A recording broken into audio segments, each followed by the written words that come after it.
Custom promotion codes offer your customers discounts on their orders, which is a great way to promote your storefront.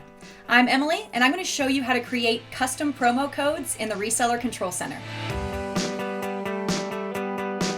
Let's start on your My Products page.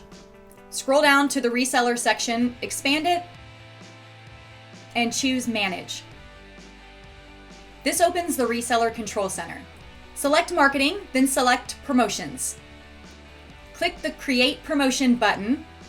Under Promo Code, enter a code that you want to use for your promotion. This is what customers will use during the checkout process to receive the discount.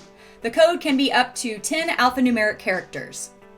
If the promotion you're creating is representing a certain sale, make that part of the code. For example, if you're running a sale in the summer, you may try Summer Fun. Or if you want to see how many people come from your Facebook account, try FB21 to represent Facebook and the year, which is what I'm going to use. Next, enter a description of the promotion in the description box.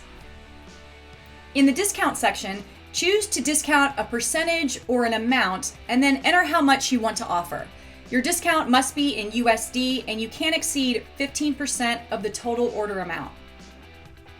If you want to add a minimum order amount, enter the amount in US dollars that you want customers to spend in order to use the code. For example, my promo code is going to be $10 off any orders over $100. The last thing you need to do is enter the start and end date that you want the code to be valid. I'm going to have my code valid for the month of April. When things look good, click Save. That's it. That's how you set up promotion codes. Now you're ready to get them out there for your new and potential customers to use. I'm Emily. Thanks for watching.